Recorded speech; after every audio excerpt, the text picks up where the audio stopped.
Hello दोस्तों, राधे राधे। तो आज है शिवरात्रि और मैं नहा धोकर रेडी हो गई हूँ और सुबह के मेरे मॉर्निंग के काम सारे हो गए हैं। तो सबसे पहले तो आप सभी को हैप्पी शिवरात्रि। आप सभी को महाशिवरात्रि की हार्दिक शुभकामनाएं और भगवान भोलेनाथ सभी के भंडार भरे रखें। तो वैसे भगवान से यही प्रार्थना करेंगे, हे भोलेनाथ सभी के घर में सुख शांति और सुख समृद्धि दें। तो वैसे इसी के साथ मेरा ब्लॉग स्टार्ट हो जाता है। तो बस नहा धोकर तो मैं रेडी हो गई थी।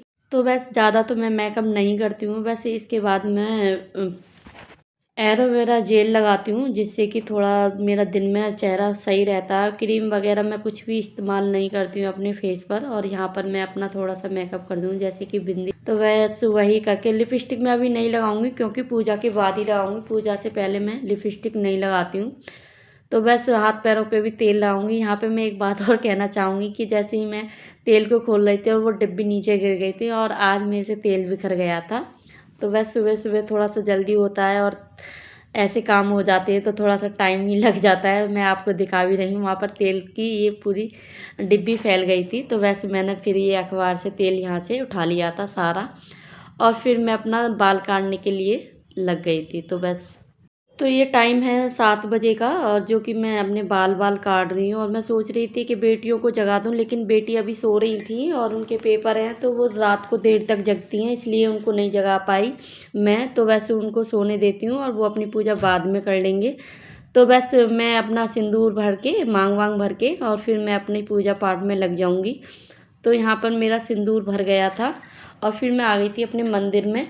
मंदिर में अपने पहले कान्हा जी को रेडी करूँगी और कान्हा जी को निला धुला के तैयार करके और फिर उनको सुंदर से वस्त्र पहना के और फिर उनको विराजमान करके पहले अपने घर में ही पूजा करूँगी। और फिर आज मैं मंदिर भी जाऊँगी और मंदिर में बेलपत्ते चढ़ा के और फिर अपने घर के काम करूँगी। तो बस मेरी मंदिर की पूजा यहाँ पर हो गई थी। तो वैसे तो दुनिया में बहुत लोग हैं जो कि हम अपने दिल की बात किसी से नहीं कह सकते, लेकिन भगवान ही एक ऐसी जगह है, जैसे पावन पवित्र ये मंदिर है, ऐसा है जो कि हम अपने दिल की बात सारी भगवान जी को बता देते हैं। बस भगवान ही एक ऐसी चीज़ है जो कि हम अपने सुख दुख की बात उनको बता सकते हैं और भगवान हमारी सुनते भी हैं। बस सच्चे मन से भगवान जी से प्रार्थना करनी चाहिए। तो बस मेरी पूजा हो गई थी। तो यहाँ पर मैं शिव मंदिर चली जाऊँगी शिव जी पर जल देने के लिए। तो बस मैं शिव जी पर जल देने के लिए चली गई थी और फिर मैं घर पे आ गई थी और फिर सासू माँ भी जग गई थी। तो बस मैंने नाश्ता रेडी किया। तो बस मैं कान्हा जी को भोग लगा दूँगी पहले, और बस कान्हा जी को भोग लगा के, और मेरे घर में हर रोज़ पराठे बनते हैं गाइस। तो बस ये मत कहना कि पराठे से भोग लगाती है। तो बस मैंने कान्हा जी को पराठे से भोग लगा दिया था और सासू माँ को भी नाश्ता दे दिया था। इधर मेरे दोनों बच्चे भी जग गए थे। तो दोनों बच्चे उठ के बोले, मम्मा आपने हमको क्यों नहीं जगाया। तो ये भी फटाफट से नहा धोकर रेडी हुए थे।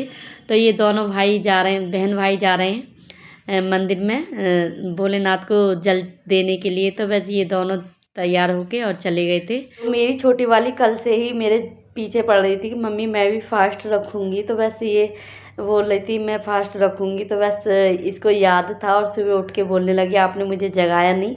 तो बस ये दोनों फिर पीछे पीछे उत्कर्ष भी बोलने लगा था। तो यहाँ पे इसका जल गिर रहा था तो ये बोला था दीदी मेरा भी जल ले लो। तो बस इन दोनों ने बहन भाई ये चले गए थे, उसने उसका जल पकड़ा और वो चले गए थे।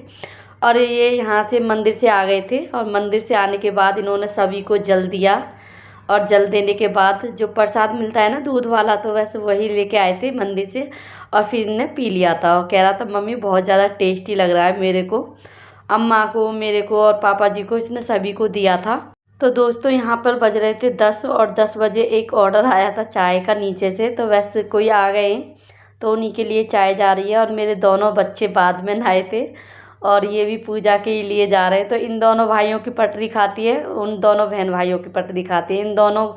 ये दोनों बहन भाई एक साथ रहते हैं और वो दोनों छोटे छोटे बहन भाई एक साथ रहते हैं। तो बस चाय भी जा रही थी नीचे और इधर ये दोनों भाई बहन जा रहे थे मंदिर में भोलेनाथ के दर्शन करने के लिए। और इधर मैंने सारी किचन को साफ कर दिया था। और जब कि किचन की सफाई हो जाती तो बस अच्छा तो लगने लग जाता है। तो बस मेरी एक तरफ मशीन भी लग रही थी कपड़े धोने की। और बस कैमरे के आगे ज़्यादा तो मुझे बोलना आता नहीं है। बस भाई मैं शुरुआत कर रही हूँ, अगर जो भी गलती हो जाए तो मुझे बस बता देना कमेंट करके। तो वैसे इधर मेरी मशीन भी लग रही थी।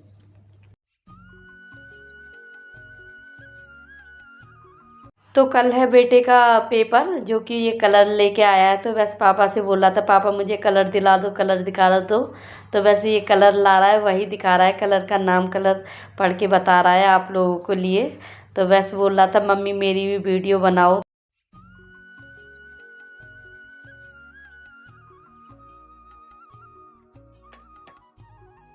इधर मेरे कपड़े भी धुल गए थे और धुलने के बाद मैं आ गई थी इसे छत पर सुखाने के लिए। तो बस 2 दिन के कपड़े थे। एक दिन पहले मैं कहीं गई थी, किसी की डेथ हो गई थी, तो वो कपड़े नहीं धुल पाए थे। तो बस आज ही मैंने कपड़े धो के डाले थे। तो बस काफ़ी सारे कपड़े हो गए थे और यही कपड़े सुखा दिए मैंने। और फिर जाऊंगी नीचे, अब बस खाना बनाऊंगी। तो खाना मैं दोपहर को बनाती हूँ, 12 बजे के बाद खाना बनाना स्टार्ट करती हूँ। लगभग 3-4 बजे तक हमारे सुबह का ही खाना चलता रहता है, जो कि सुबह नाश्ता होता है और उसके बाद 12 से मतलब 4 बजे के बीच ही खाना खाते हैं सब लोग। तो बस सासू माँ 2 बजे खाती है और उसके बाद 3-4 बजे तक हस्बैंड जी खाते हैं। तो बस मैं छत से नीचे आ गई थी, तो मलाई भी रखी थी मेरी जमी हुई। तो बस पहले तो मैंने मक्खन निकाला इस मलाई में से, और मक्खन मैं निकालती हूँ मिक्सी के जार से, जो कि जल्दी मक्खन निकल जाता है। और यहाँ पे आ गए थे फल व्रत वालों के लिए। तो बस ये उत्कर्ष लेके आया था फल और मैं मक्खन निकाल ली थी। और इसको ना तरबूज बहुत ज़्यादा पसंद है, तो बोल रहा था मेरे को ये देना काट के और किसी को मत देना। तो वैसे इसी को लेके आया है अपने लिए। तो बोल रहा था ये मैंने पापा से बोला है मेरे लिए दिलवा दो, तो वैसे उसी के लिए ये काट के दे दूँगी। तो अभी मांग रहा था, मैंने कही अभी नहीं, पहले मैं खाना बना लूँ तब। तो नीचे कोई आया हुआ था ना, चाय गई थी, तो वो ही बैठे थे, मेरे गांव से आए हैं, जेठ वगैरह लगते हैं। तो बस उन्हीं के लिए ये खाना पीना बना रही हूँ। बस फटाफट से उनका फ़ोन आ गया था सासू माँ का कि बस खाना बना दो। तो बस उनके लिए खाना बनाया था। आलू मटर की सब्ज़ी थी और भुजिया रखी थी। तो बस और बनाया था गाजर का रायता और गेहूं की रोटी बनाई थी। और साथ के साथ उनको खाना देने के बाद मैं सासू माँ की भी थाली लगा कर रेडी कर दूँ।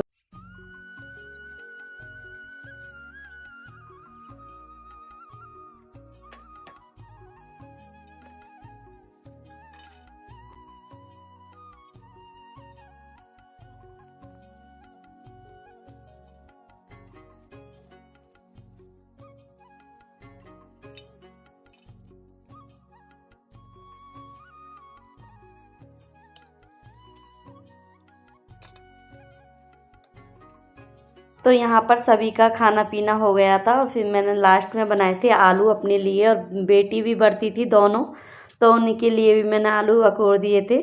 और यहाँ पर बेटियाँ भी खा रही थी, लेकिन वो वीडियो बना रही थी, उन्होंने अपनी वीडियो नहीं दिखाई, बस मेरी मेरी वीडियो दिखाई है। तो बस मैंने भी चाय के साथ अपने आलू खा लिए थे। और बताना गाइस आपके यहाँ पे मीठा खाते हैं या नमकीन खाते हैं। भाई मैंने तो व्रत वाले आलू बनाए थे। और फिर उत्कर्ष खा रहा था यहाँ पे खाना, उसका व्रत नहीं था। तो बस बोल रही थी मम्मी चीनी कम डाली है आपने, तो बस थोड़ी सी मैंने भी डाली थी।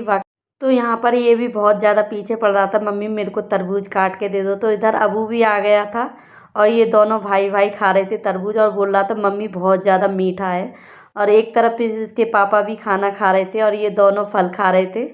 तो बस अबू के साथ मिल बांट के ये खा रहे थे और ये बोल रहा था मम्मी बहुत ही यम्मी है। जब ये दोनों मिल जाते हैं तो खाते पीते भी हैं एक साथ और लड़ाई भी बहुत ही करते हैं यहाँ पे।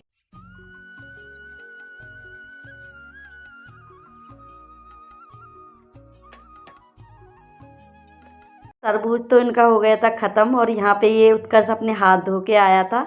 तो बस अपने छोटे भाई का भी मुंह साफ़ किया उसने और हाथ भी साफ़ किए। और ये अबू बोल रहा था पापा के भी हाथ साफ़ करो। तो बस इन दोनों ने मिलके अपने पापा के हाथ साफ़ किए थे और बहुत ज़्यादा शैतानी भी कर रहे थे, जो कि वीडियो में नहीं दिखा पा सकती आपको। और यहाँ पे इनके पापा जा रहे थे तो ये बोल रहे थे पापा अभी मत जाओ। और अबू उनके ऊपर बैठ गया था और उत्कर्ष पैर से लटक रहा था। तो भाई एक दूसरे को देख के ये बहुत ज़्यादा शैतानी कर रहे थे और इनको जाने नहीं दे रहे थे। तो बस अबू भी इनके पीछे भागने लगा था।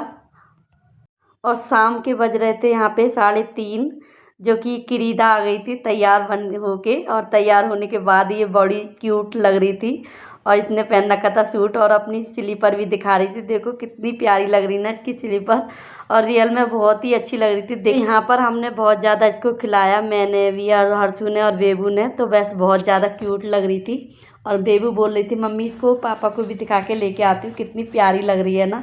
और इसका सूट में और इसका पैंट ना सच में बहुत ही प्यारा लग रहा था। और गाइस बताना आपको मेरी बेटी कैसी लग रही है, क्यूट सी। तो घर में जब छोटे छोटे बच्चे होते हैं तो बस काफ़ी अच्छे लगते हैं। तो दोस्तों मैं अपने ब्लॉग को यहीं एंड करती हूँ। प्लीज़ आप लोग कमेंट करके बताना आपको कैसा लगा मेरा ब्लॉग। तो मेरे को ज़्यादा तो कुछ बोलना आता नहीं है, बस मैं यही अपना अच्छे से बोलने की कोशिश करती हूँ। और कुछ भी अच्छा लगा हो तो प्लीज़ कमेंट करके मुझे बताएं। और बस मिलते हैं एक नेक्स्ट वीडियो में। हर हर महादेव।